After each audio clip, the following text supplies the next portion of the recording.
बूढ़े बूढ़े दर सन, निक्के निक्के घर सन, ना टेलीफोन सी कितना सुकून सी। बिजली ने गैस सी, ना ही कोल कैश सी। घर घर दाने सन, कमले भी सियाने सन। चोरी न चकारी सी, खुले आम यारी सी। खुली कपास सी, पूरा लिबास सी। लोग दिल वाले सन, नूर दे उजाले सन। सुबह उठ जाते सन, काम मुक जाते सन। सुर संगीत गीत सन, प्यार वाले गीत सन।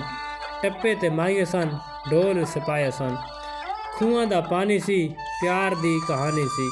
ਅਦਬ ਇਹਤਰਾਮ ਸੀ, ਮਿੱਠੜੀ ਜ਼ਬਾਨ ਸੀ। ਬੋੜਾਂ ਦੀਆਂ ਛਾਵਾਂ ਸਨ, ਆਪਣੀਆਂ ਮਾਵਾਂ ਸਨ। ਖਰੇ ਸੁੱਚੇ ਪਿਆਰ ਸਨ, ਯਾਰ ਵੀ ਦਿਲਦਾਰ ਸਨ। ਪਿੰਡਾਂ ਦੀਆਂ ਰਾਤਾਂ ਸਨ, ਜੰਝਾਂ ਤੇ ਬਰਾਤਾਂ ਸਨ। ਪਿੰਡ ਪਿੰਡ ਤਮਾਸ਼ੇ ਸਨ, ਬੋਲੀਆਂ ਤੇ ਹਾਸੇ ਸਨ। ਖਤਰਾ ਨਾ ਖੌਫ ਸੀ, ਨਾ ਕਲੈਸ਼ਨਕੋਫ ਸੀ। ਚੰਨ ਨਾਲ ਤਾਰੇ ਸਨ, ਰਾਵੀ ਦੇ ਕਿਨਾਰੇ ਸਨ। ਵਗਦਾ ਚਨਾਬ ਸੀ, ਹਰ ਕਿਲਾ ਸੈਰਾਬ ਸੀ। ਹਰ ਪਾਸੇ ਹਰਿਆਲੀ ਸੀ, ਕਿਸਾਨ ਦੀ ਖੁਸ਼ਹਾਲੀ ਸੀ। ਘਰ ਦਾ ਘਿਓ ਸੀ, ਕੋਲੈਸਟਰੋਲ ਵੀ ਲੋ ਸੀ। ਬੰਦੇ ਸਿਹਤਮੰਦ ਸਨ, ਨਾ ਕਿ ਦੌਲਤਮੰਦ ਸਨ। ਹਰ ਕੋਈ ਨੇਕ ਨਾਮ ਸੀ, ਸ਼ਰਮੋ ਹਯਾ ਸੀ। ਥਾਂ ਥਾਂ ਮੇਲੇ ਸਨ, ਆਨ ਜਾਨ ਠੇਲੇ ਸਨ। ਸਾਦਗੀ ਦਾ ਦੌਰ ਸੀ, ਨਿੱਕਾ ਜਿਹਾ ਲਾਹੌਰ ਸੀ।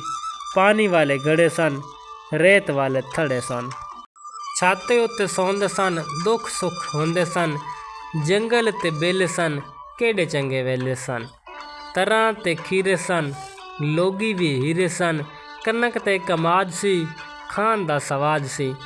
ਬੰਬ ਨਾ ਧਮਾਕੇ ਸਨ, ਨਾ ਪੁਲਿਸ ਦੇ ਨਾਕੇ ਸਨ। ਸਸਤੇ ਜਿਹੇ ਸ਼ੌਕ ਸਨ, ਬੇਰੀਆਂ ਤੇ ਅਮਲੋਕ ਸਨ। ਗਰੀਬਾਂ ਲਈ ਫਰੂਟ ਸੀ, ਜਾਮਨ ਤੇ ਸ਼ਾਹਤੂਤ ਸੀ। ਸ਼ਹਿਰ ਚਕਵਾਲ ਸੀ, ਜੋਗੀ ਵੀ ਨਿਹਾਲ ਸੀ। ਹਰ ਦਿਲ ਸ਼ਾਦ ਸੀ, ਮੰਜ਼ਲੇ ਮੁਰਾਦ ਸੀ।